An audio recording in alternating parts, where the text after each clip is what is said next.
आङो नुदों जे उदालगुरियाव मोनसे स्पर्ट्स एकाडेमि बानायनाय जागोन दा उदालगुरियाव स्पर्ट्स एकाडेमि होनोब्ला उदालगुरि टाउनखौल'थ' बुजिनाय जाया गथाय जिल्लाखौनो बुजिनाय जायो दा बे हिसाबै जिल्लानि बबेबा मोनसे जायगायाव जादों दा बेवहाय माने बेबायदि बहाबा सेनानै लांबाय मानाय बे एक्सुवेलि बारा जुक्ति थानाङा आरो जिहेतु रौतायाबो जोंनिनो ओनसोल आरो रौतायाव जोंहा हाबो जों जिहेतु मोनबाय आरो नैबेखौ जों उदालगुरियावनो गायसननो नाजादोंमोनबो खिन्थु हा बेबायदि मोननाय जायाखिसै 250 बिगा हा 250 बिगा हा मोननाय जायाखै खिन्थु जों बेवहाय मोनबाय खोब मोजां हा दङ नेशनेल हाइवेनि सेराव आरो बे मोनसे एकाडेमि माने बेयो बेबायदि एन्टारटेनमेन्टनि थाखाय बानायनाय बुस्थु नङा बे मोनसे स्कुलसो स्कुला माने टाउन खाथि थानांगौ बा गोजान थाबा माबा मोनसे जागोन होननाय बेवहाय गैया जिहेतु बे हस्टेल फेसिलिटि दं प्राय बयस गार्लस 400सो स्टुडेन्ट बेवहाय थानानै जिहेतु सोलोंनो हागोन बेवहाय रौता जाबा जे रायजो राजा माबा मोनसे उसुबिदा जागोन आं साना आरो ओंखायनो बिथाङा मा साननानै बुंदों आं बेखौ बुंनो हाला खिन्थु दिनै बयबो खुसि उदालगुरि जिल्ला हिसाबैनो बयबो खुसि जिहेतु जोंनो बेखौ नांथारगौमोन आंहाबो मोनसे ड्रिम दंमोन बेखौ बानायनो खिन्थु मोनसे समाव आं हायाखिसै खिन्थु दाख्लि जिहेतु जि पिस एकर्डनि गेजेरजों नैबे प्रजेक्टआबो दंमोन बेखौ जों जिहेतु आराम्भ खालामनो हाबाय हा थाब दिहुननानै आं गोजोननाय मोनदों आरो एमएलए खौथ' आं गेलेखानांगोन दाख्लि एमसिएलए गेलेनाया जाहैबाय जोंहा सरकार लाबोनायनि सार्थ'आव सरकार लाबोथारनांगौनि सार्थ'आव दाख्लि गेलेबाय साननाय मथे जाबायबो आरो बिनि उननिफ्रायनो राजनितिनि जि माबाया मा होनो दिगा सोलायदोंबो जथेस्थ' नङाबाथ' दाख्लिसिम रायजो राजानि साननाया सरकार दानांगौ सोरबा इएम जानांगौ सोरबा एमसिएलए जानांगौ सोरबा चिफ जानांगौ खिन्थु बिनि गेजेरजों जे दिसपुरावबो राजनितिया सोलायगोन सोरबा मन्थ्रि जाहैलायगोन रावबोथ' सानाखैमोन ना नङा होमबा बे हिसाबै दाख्लिनि थांखिया जाहैबाय सरकार दानांगौ आरो बे सरकार दानांगौनि गेजेरजों दिनै जथेस्थ' सोलायनाय फैबाय आंबो जेनेबा गावनि बेक्तिगतखौ बाद होदो माजबाद समस्ति हिसाबै बेवहाय आफ्टार 30 इयार्स मन्थ्रि जोङो मोनबोनो हादों बे मोनसे गौरबनि बिसय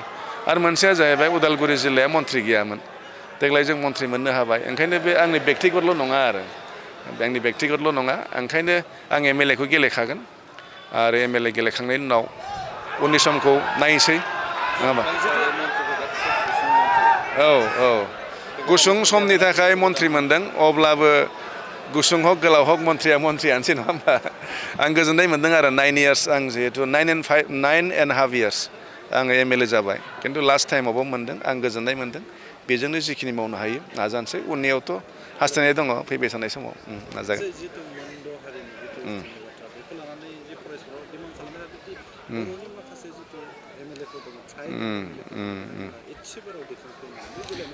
नङा बिथांमोना बबेखौ मा रोखोमनि बुंदों आं बुंनो हाला बयनिबो साननायाथ' स्पस्ट बिपिएफआथ' खुला बुंबोखादों 6 जनगोष्ठीनो ट्राइबेल होनांगौ जोंहा माने आपत्तिया बेल' जे थाखानाय एसटिया जेबो खहा जानो मोना बेखौ गोदो गोदायनिफ्रायनो बुंनाय आरो माने बिपिएफ सरकार हिसाबै 2016 जि मोनसे एनअसि हरदों बेयावबो स्पस्ट आरो जोंबो मालाबा बिधान सभायाव माजे माजे बाथ्रा बुङो बेहायबो स्पस्टखा 6 जनगोष्ठीखौ जों बांद्राय बुंबावा जोंनि बिटिसिआव राजबंशी आरो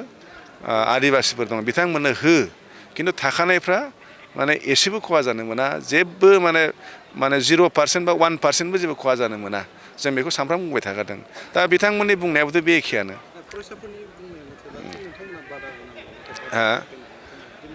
बादा होनाय लेभेलसिमथ' सफैयाखैना दाख्लै जिहेतु बेखौ जास्ट एसेमब्लियाव लेल'सो खालामदों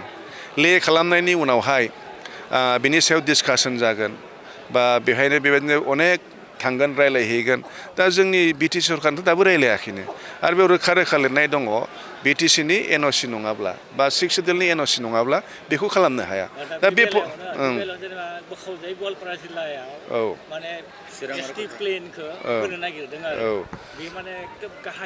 ना बेयावबोथ' जोंनि बिटिसि सरकारनिफ्राय स्पस्ट'खा जोङो नों खहा जानायखौ जों होआनखादोंना जुदि बेवहाय खहा जायोब्ला जों बेखौ मानो होनो नाथाय गोरों गोरा आरो मेलेमजिबि बिथांमोना बुंदों एसटिखौ होयोब्ला खहाया जाखागोन दा बिनि थाखाय सरकारा मानो एनअसिखौ होखोनानै बिथांमोना दासिमबोथ' एनअसि होआखैना एनअसिया बै समाव मा रोखोमनि बेयावथ' फुरा लिरखादों खहा जानो मोना होननानै अब्लाथ' बेखौ सानलायफिननाय जागोन ना खहा जायोब्लाथ' बिनि सायाव डिसकासन जागोन आरो जुदि खहा जाया होननानै खहा जायोबाथ' बेबायदि जानो फालाय आरो सावरायनायनि सायावथ' जा पार्टिया डिसिसन लागोन बेखौ आं बांद्राय बुंद्रायनो हाला खिन्थु दाख्लै नोंथांमोना गिबि मन्थ्रिनि जि बिबुंथि बेवहायबो नुनो मोन्दों गिबि मन्थ्रिनि बिबुंथियाव गिबि मन्थ्रिया बारे बारे बुंदों सिसिटुवा होन आबसु होन बिथांमोनजों खमावबो 15-20 बार रायलायदों होनदों 15-20 बार रायलायनायाव जेखौ रायलायदों बेखौनो बेवहाय प्रतिवेदनाव होदों अबे माया उल्था जाखो बिथाङाथ' स्पष्ट बुंदों 15-20 बार रायलायदों होनना बुंदों आरो सबतके बिथांमोना मुख्यमन्त्रि बिथाङा गावनो स्वयं बुंदों जे जोंनि नैबे बिलखौ 7टा बाजियावसो लेख खालामदों 5टायाव मारै जाखो घटनाया नुनाङामोन बेखौथ' जायफ्रा फैनानै नुफैदों बिथांमोनासो मिथिगोन बेखौ दा जोंनि बे बाथ्राखौ नुदोंबा सोर नुदों सिसिटुवानि मानसिफ्रा नुदों बर' फरायसाफ्रासो नुदों बिसोरजोंसो डिसकासन जादोंमोन खिन्थु रायजो राजानोथ' नुहैयाखैमोन ना बेखौ दा बिनि सिगां बोरै नैबे घटनाया जानो मोनखो सावरायनाय बायदि जायाखै दाख्लैथ' माथो रायलायफिनबाय आरो माबाजों नङा होमबा दाख्लैथ' जों रायलायनानै गोजोननाय मोनदों होनना जों नुलायबाय बिथांमोना रायलायखांबाय माने ग्रुप अफ मिनिस्टारनि आफादगिरि जोंहा ट्राइबेल एफेयार्स मिनिस्टार रनज पेगु बिथांजों रायलायनानै बिथांमोनाथ' माने सेटिसफेक्सन जानायखौनो खोन्थाफैदों दा बे आरो सम लानाय होननानै निउसाव बुंदों जेनेबा जिहेतु लेल'सो खालामदों दाबो डिसकासनानो जायाखै निस्सय सम मोनगोन रायलायलायगोन निस्सय जोंनि पिट सरकारखौबो लेंहरगोन दा जोंना खोथाया खालि स्पष्ट एकदम स्पष्ट बिपिएफनिफ्राय थाखानाय एससिफोरनि राइट एन्ड प्रिभिलेज जेबो खहा जानो मोना जों बे स्टेटआवनो दङ आरो दा बेवहाय जानला मोनला जों जुदि जोंनि समाजखौ जोंनि सात्र समाजखौ माने बेलेग बेलेग खोथा बुंनानै माने मोनसे गाज्रि परिबेससिम लाङोब्ला खिन्थु लसआ बयहाबो जागोन बयहाबो लस जागोन हारिनि फारसेथ' अननाय बयहाबो दं नङा होमबा बे आरो ओंखायनो खुनु खार'नाव जोंनि गेजेराव बेबायदि